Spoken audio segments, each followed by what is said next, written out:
Your daughter first.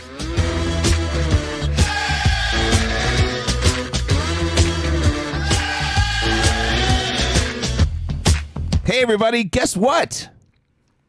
We're back.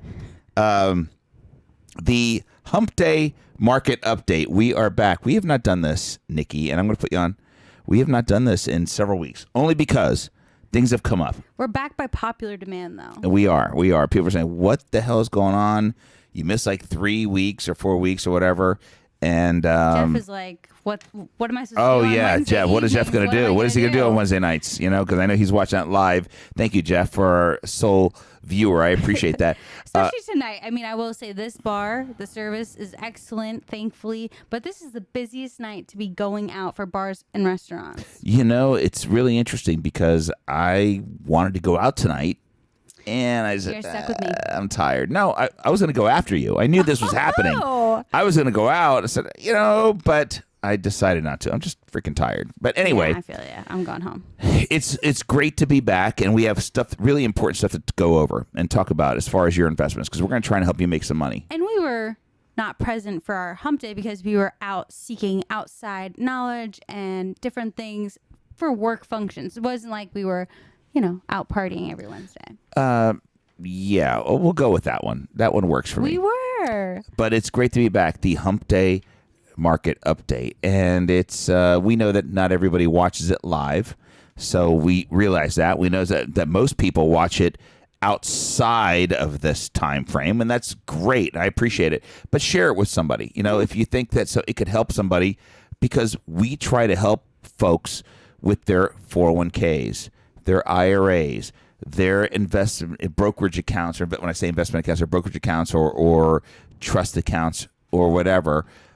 We've had a lot of inquiries from clients about, my cousin had this issue, and we are a resource for any of our clients, loved ones, colleagues, professionals. We want to be there for them. So anybody who wants to come talk to us, we'll give you 20 minutes of our time, and we'll see if we can help you out and go from there.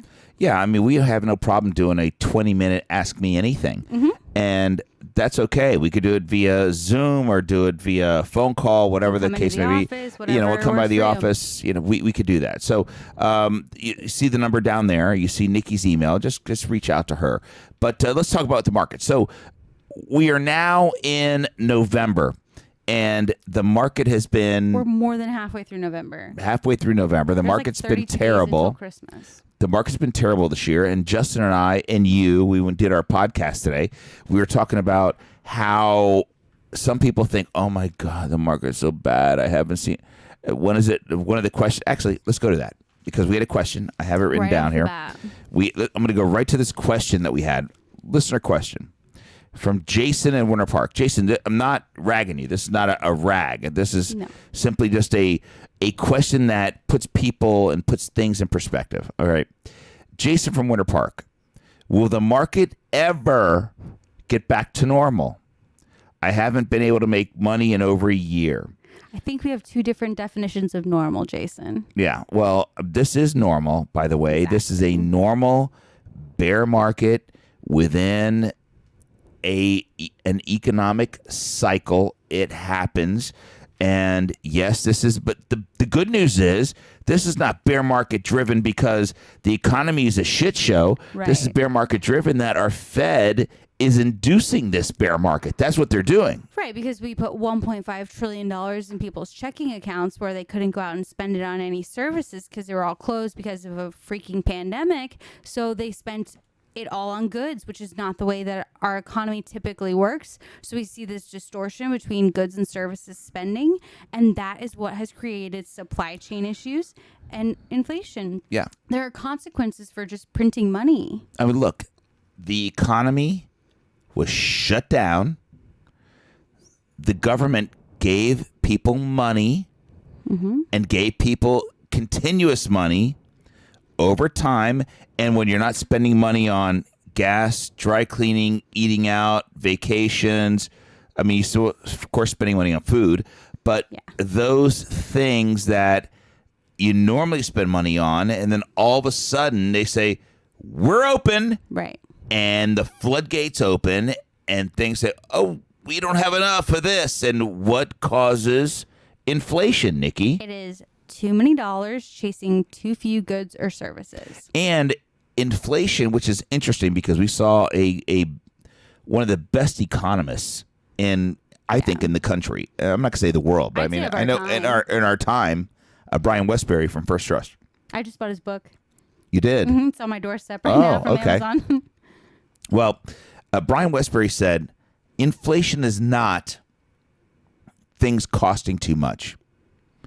It's that you can't buy enough with your dollars. So it's the idea that your pizza today doesn't cost more. Your dollar buys less pizza.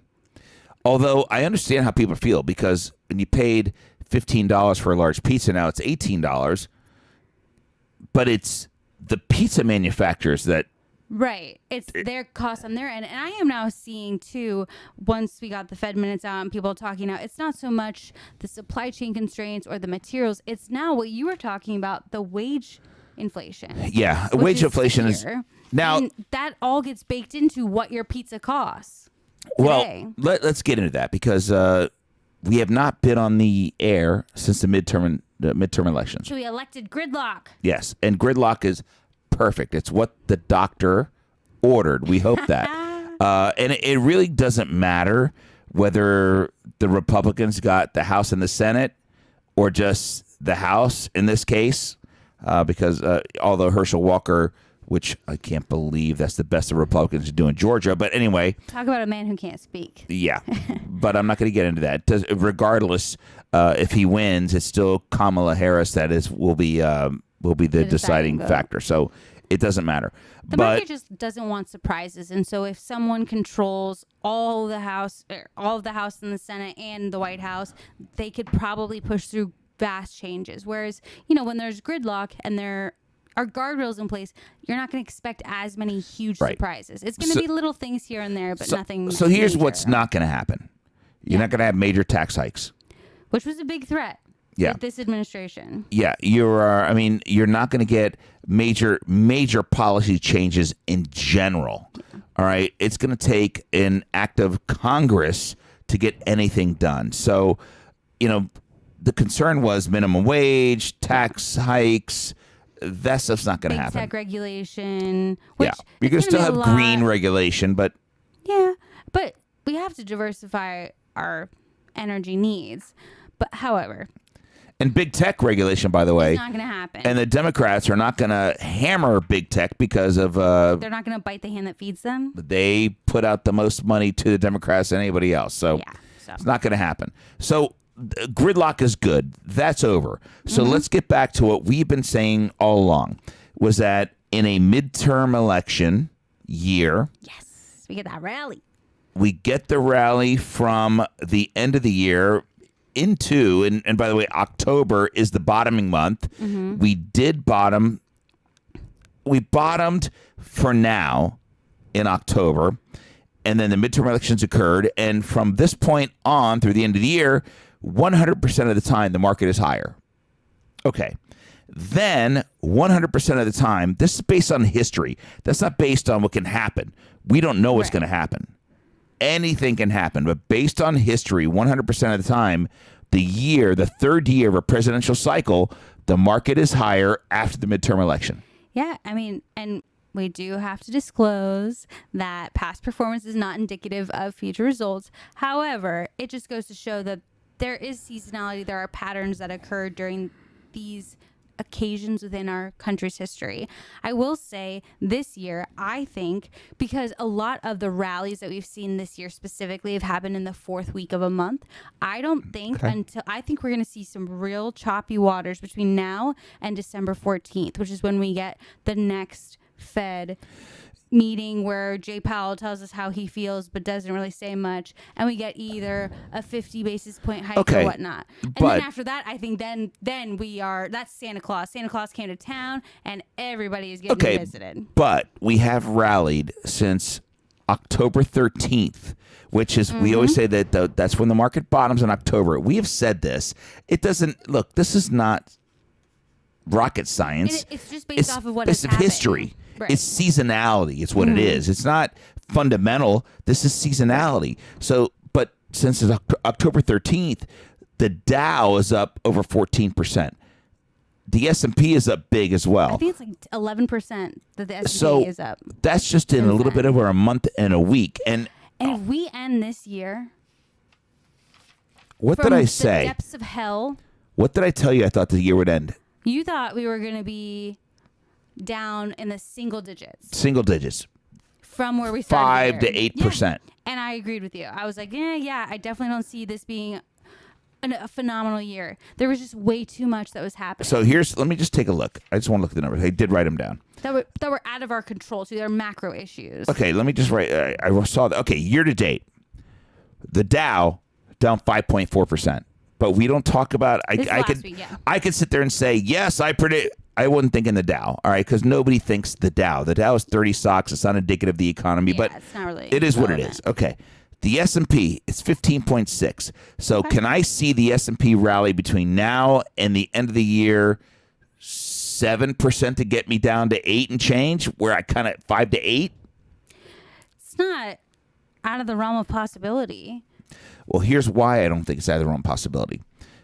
The 10-year Treasury has dropped to 3.68. Mm-hmm. That helps companies like Apple, Google, Amazon, Meta, Microsoft, Nvidia, and go on and on and on. And what's more specific? The tech stocks. The tech stocks have been getting absolutely hammered. Why? Because they don't do well in rising interest rate environments. And although the Fed has done rate hikes, several of them. Oh, you mean just the most since 2008? The market is indicating that they see an end. And I really want you to say this because, Nikki, the 10-year Treasury, which is what mortgages are based on, right, got to 4.25-ish. I want to verify that. Okay. Because you made a comment today on our podcast. I thought that was really powerful. Thank you. And well, I always compliment you on what you do. You're very good at what you do. She's very good at what she does. I have a great mentor. Well, I appreciate that. All right.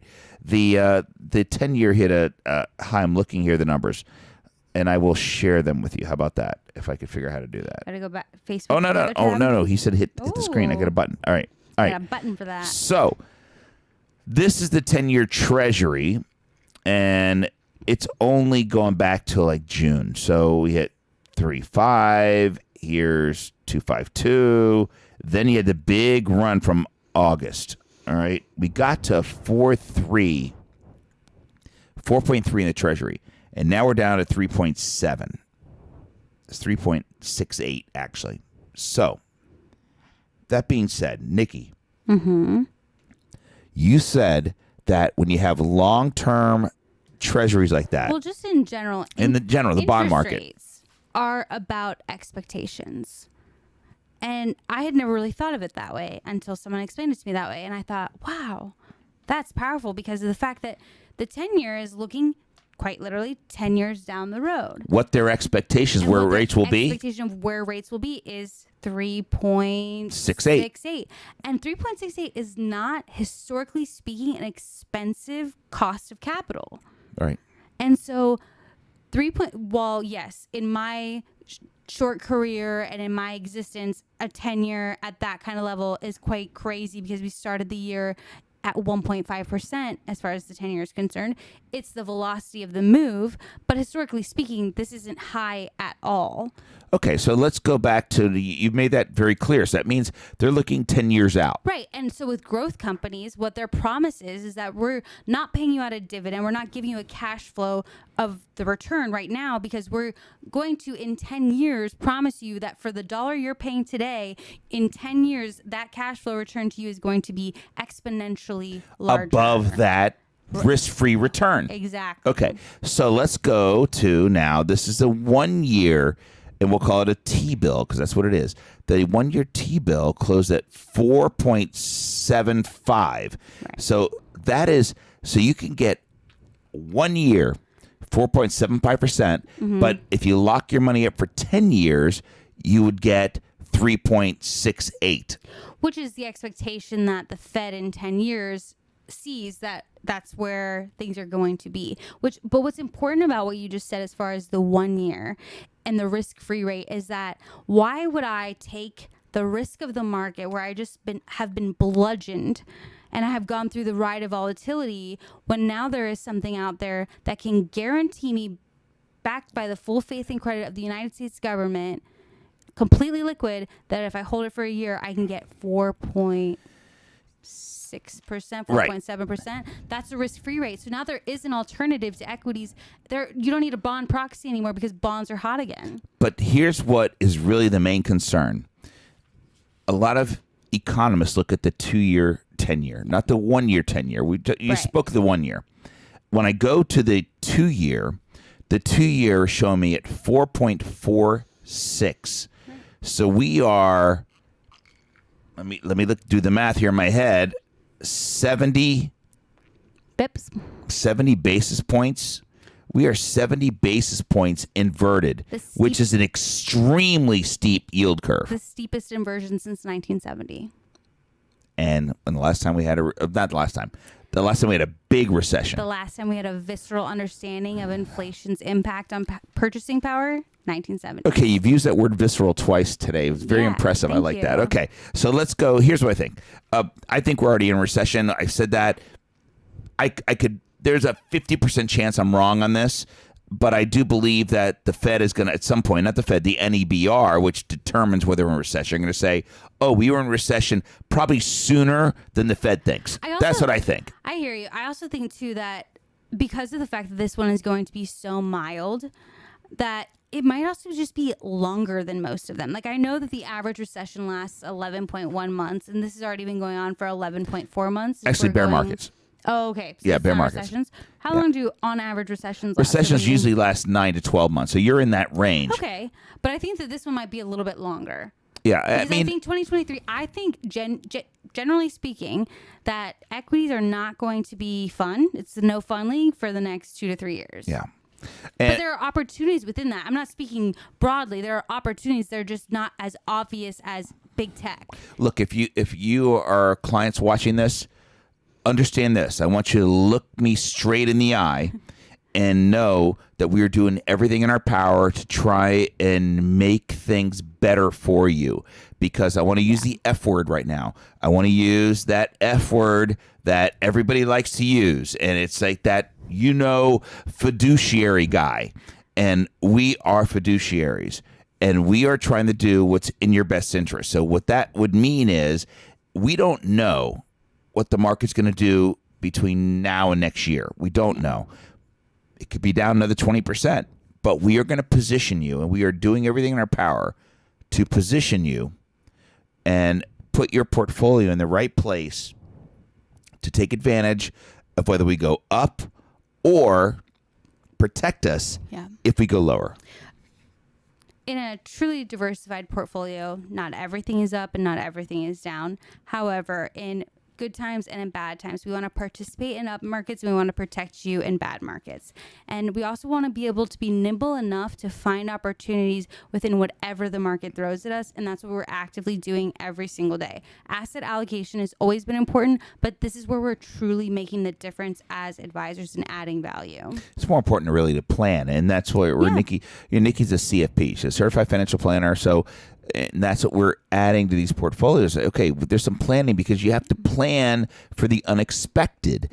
And there always is going to be it may not be a market unexpected. It may be that, pandemic. My husband no longer feels like he could work anymore. Right. That could be the unexpected. Or, we have to buy another house because we can't stand the allergies here in Florida. You get a new grandkid. Your goals change. Things change as you go through life's events. And I think that's one of the most beautiful things about what we do, and the financial planning aspect of it is like I get to participate in watching you go through all these different life events. We get to watch it. Well, there's nothing better. Nikki, you wanted to be a lawyer, and when you came to work for us, you were working in a law firm, and you wanted to be a lawyer. To say that out loud? No, it's okay. I mean, look, it's an admirable, because I know you would have worked for a green company or for the homeless or something like that. Made any money.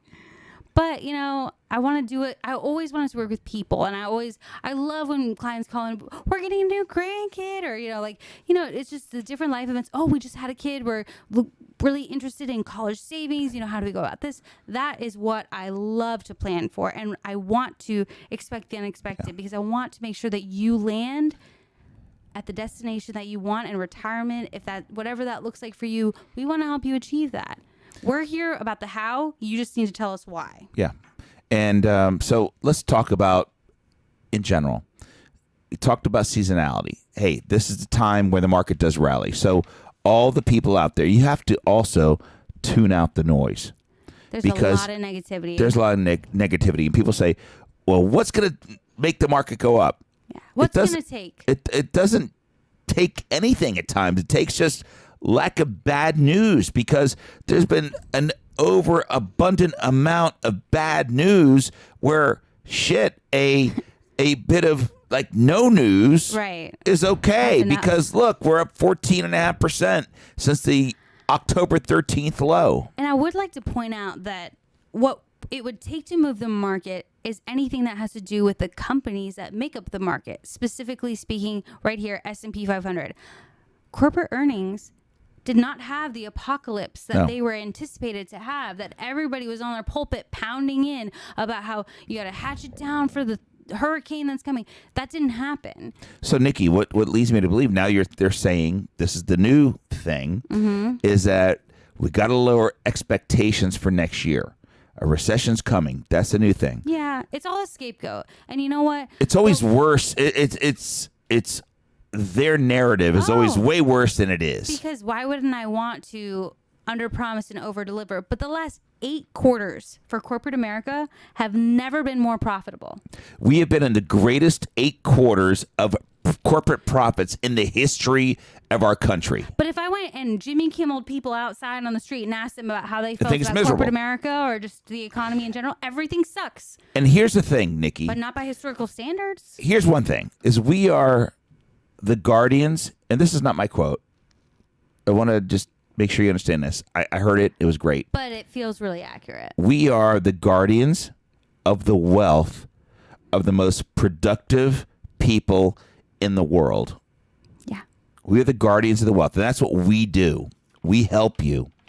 And we're also here to guard you from yourself, because sometimes when everything feels like the end of the world, there's nothing better than when a client calls in and they are just absolutely petrified because they've just been listening to all of the negativity out there.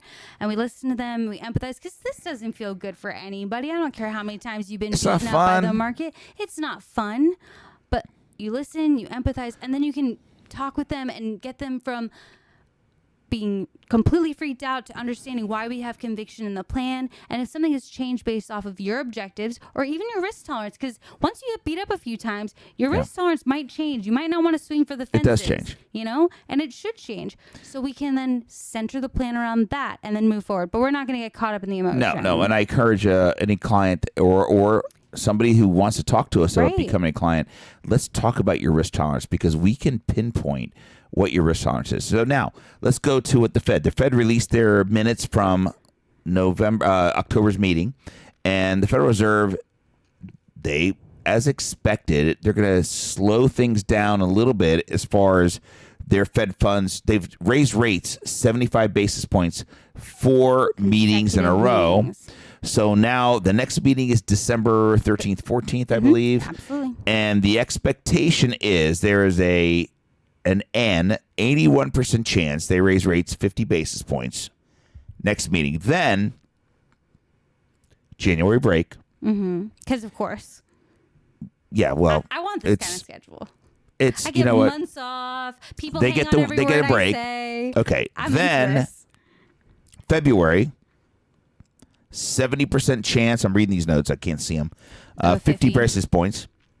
Then 51. Then 51% chance for 25 basis points in March. So that puts the Fed funds rate at 5 to 5.25. The Fed, their original target was, they thought, 4.6. I thought it was 5. I thought it was 4.6, but they averaged it. We'll see what happens. I still think, and anyone who we were given this advice, and I would highly recommend it to anybody else.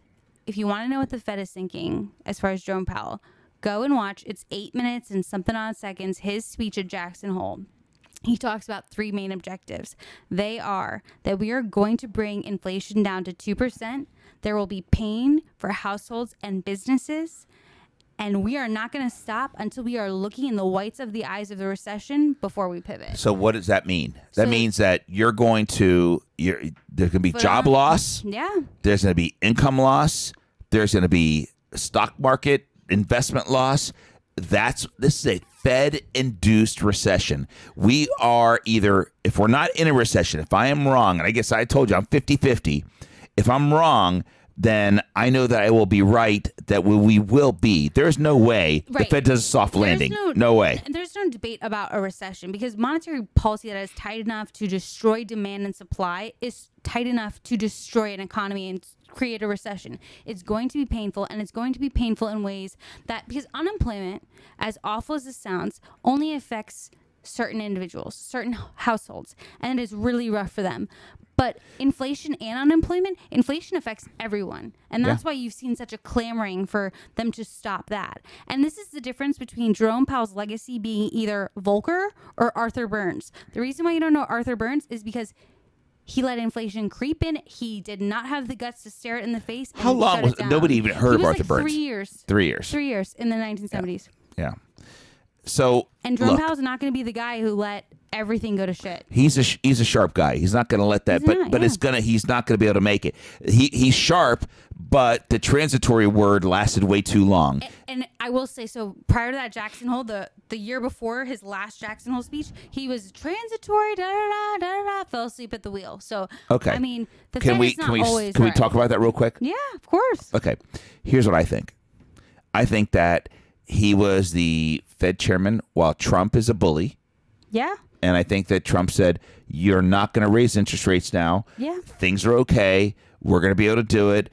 But as soon as Trump was out of office, he got aggressive on interest rates. It's not a fluke. Once he secured his job again. He got, because I agree. And that was Biden did it. Yep, no, but he did an about face. I will say, Jerome Powell from easy. My point is, no, you're making a valid point that as soon as Jerome Powell's job was secure, he completely flipped on transitory. He probably should have started raising rates slightly during the Trump administration. It did not happen. And I'm not going to Monday morning quarterback. We all. I'm just saying it did not happen. But correct, yeah. The transitory. We heard this term for months and months, and it's bullshit because nobody actually knew what it meant. We knew it was temporary, but it didn't mean. But it didn't actually mean temporary in this case. Yeah. All right. So, all right, let's go. We're done now. We know that the Fed's going to raise rates. We know probably the next 3 meetings are going to raise rates. Let's talk about something here that's really important locally. Okay. To our economy and to a lot of our folks that work here. Hey, guess what? Those folks, I know some people work at Disney. They got a new boss again. It's the new boss, but it's the old boss. There's turmoil at the happiest place in the on earth, which is Bob Chapek. Out. No longer has a paycheck because past CEO for many years, Bob Iger, is back. And it's funny, too, because they just renewed Chapek's contract in June, the board. Yeah, well, they had to cut that. So he's getting a golden parachute, by the way. Let's take a look at Disney. All right, Disney's not been a good stock. And I love the company. I love the stock. But I will say this, that we saw, this is the trend on Disney. This is a last year chart. Here's a channel, major trend downward till August. Big volume took the stock above that trend line. All right, that's a channel. Then it is now vacillated along that trend line. So I think the worst is over with Disney. I mean, you had big volume here that occurred when the announcement happened a few days ago. Monday, I woke up to the notification. I was like, what? This can't be right. Yeah, I was a little surprised. And I saw the stock up like $8 that day. So I'm curious to see how Bob Chapek found out. The stock rallied. No, but I mean, I don't even know if they gave him any I'm sure he knew. Advance notice? No, I'm it's sure like he on knew. a Sunday that they voted, and Monday he's. But I'm sure he kind of knew it was happening, that they were going to vote on gonna it. be pushed out. Here's the thing, is that Bob Iger was about to do other things, other really important corporate and business things, where there would he be was about to be chairman of the board a somewhere. non-compete. And they said, let's get him now while we can. Because Bob Chapek was trying to execute Bob Iger's plan. He couldn't do it. This is what Whether I don't Bob Iger can do it or not, understand. we don't know either. This is what I don't understand. It's like Bob Iger, I feel like he's got the benefit of hindsight in the sense that, he went out and he acquired Marvel and he acquired Lucasfilm and he acquired all of these things for that war chest because, all right, how many copyrights and trademarks does Disney own on every movie I ever grew up watching? And so I just don't understand how they're losing so much money. They're losing $1.47 billion as far as streaming is concerned. How? And that's more than double it was a year ago. But also, too, they're not sitting on nearly as much cash because Marvel's wasn't cheap. And nobody's going to sign up for Disney Plus just to watch old Marvel movies. Nick, I think people missed the mark. Everybody, not just Disney. Right. So, but Bob Chapek streaming is being punished for Iger's mistakes. Then he's not sitting on enough cash. No, I'm not saying that he wasn't depressed. I'm not saying that it was justified. I'm just saying that. No, me neither. But I they don't need think a Bob scapegoat. Iger, They need a scapegoat. for sure. I just think that Bob Iger's got quite a tall order when it comes to in the next 2 years. He's Bob gotta Iger turn wanted the ship Disney around. Plus. He bought executed it. everything so that he could He have executed it. it. He executed it. No one could have predicted that there was a worldwide pandemic that Bob Chapek was walking into as far as his job. But now Iger is he's got to turn the ship around and, he's got to also find his succession plan. Bob Chapek was his hand-picked succession plan. But he's got to do it all now in 2 years. 2 years to turn us around and get a successor. So my point is, streaming though, that's ridiculous. That timeline, it's not going to happen. Things go back and forth. This is what I've seen in my life, and I've been around 58 years.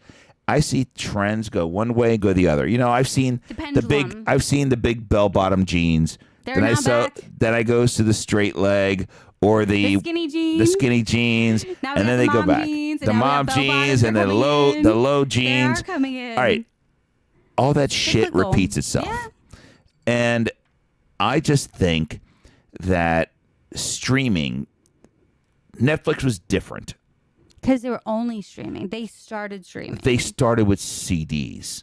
DVDs. Well, I was saying that. All right, but DVDs. No, you're right, though. But they started streaming. They disrupted cable. They did. They started it. Then everybody jumped on the bandwagon. I think it's going to come back to the point where there's going to be one company that says, we're going to give you 4 streaming sources all one time and be done. Because the amount of subscriptions I have in streaming is almost a cable bill. However, hold on real fast. Netflix, though, is the only profitable streaming company.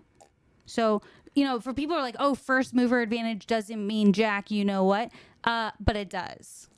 Well, and Netflix content is probably a little bit more wide variety, too. Probably. I mean, you and I, we tend to like some things that could be considered raunchy. I know that's a bit of a surprise for our viewers. No, out there. not at all. However, Disney's Beth Dutton, I love her. I like Beth Dutton. Yellowstone. Absolutely. Anyways. But it's not on Netflix. And that's not going to be on Disney. They're not going to put that kind of content out there. And I'm not going to watch 101 Dalmatians more than once. Yeah, I mean, I get it. But so no, Disney has... They have their other stuff. They got ESPN. It's not just clean. It's not just clean. There is raunchy on there too. There is. Where? On Disney? What's that thing where the? Let me think. Oh, maybe that's it. That's Apple. Yeah, there is nothing raunchy on Disney at all. They are a family company and they are dedicated to maintaining nothing raunchy on Disney. Nothing. All right, I got to find that. Well, anybody? By the way, I will give you $100.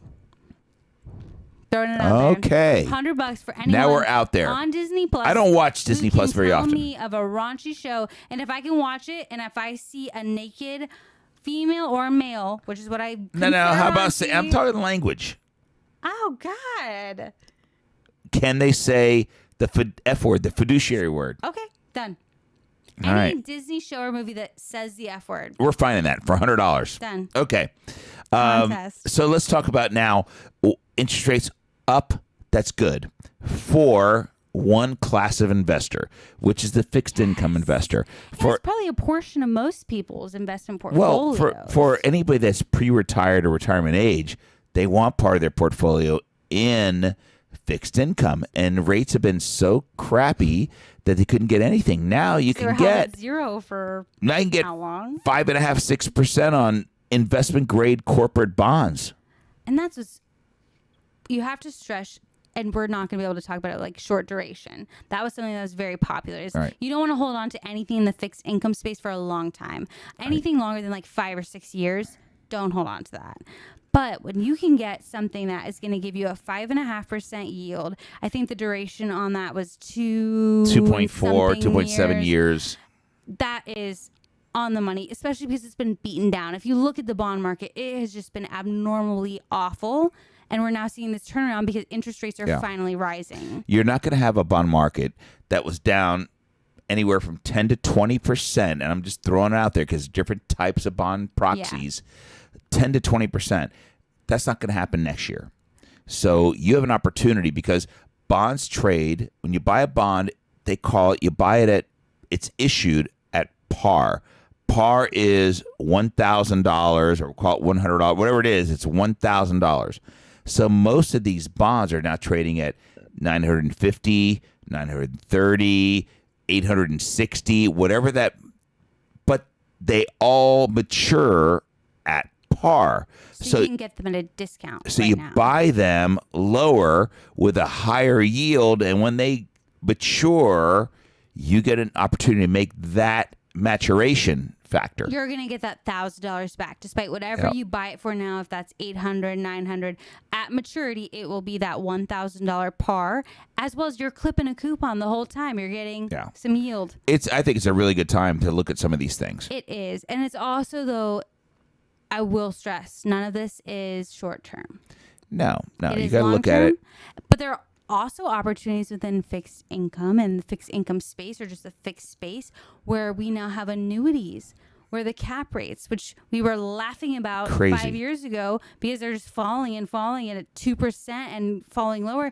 Now they're anywhere for 5 years. If you have a non-performing annuity, please come talk to us, because we now have something that for 5 years you can get a cap rate with zero downside risk, so you cannot lose. But the max upside annually that you can make is anywhere between 10 and 11 and change, and 11 and a half. Yeah. So that's really key, because these fixed index annuities now are paying more than I've seen in a generation. So you have the opportunity to do that 10 to 11-ish % with zero downside risk. And it's in one of them that I know of. There's more, I'm sure. And we can do research for you. There's more. You know, there's a 5-year that if the market does really bad for 5 years and gives you zero, you walk out of there with 15%. It's 3% Guaranteed. Simple interest, not compounded. Right. Simple. And that also means that you have to stay through the 5-year. Right. And period. There's other things like I like storage. I like storage facilities. I love something that is not correlated to the market, because I cannot control what happens in the market. And specifically during inflationary times, real estate historically has been the best inflation hedge. What about owning something that they raise your rent 5% every year, and there is zero maintenance when you move out? Mm-hmm. All they have to do is sweep out the unit and change the light bulb. How about that? Beautiful.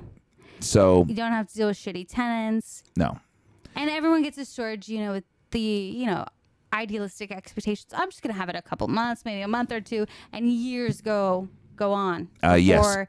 Guilty. You finally call it quits. Guilty. People in transition need storage. If you look at the housing market today, I don't think that it's in a bubble. I do think that there's not enough supply, and also high mortgage rates are going to capture people into renting for a long time. They're going to need a place to put all of their schmutz. So that being said, if we can help you in any of these elements of your portfolio, or if any of these things intrigue you and you want to talk more about them, give us a call. You can email Nikki at StockDr.com. Call us 407-831-8002, because we really appreciate everybody joining us.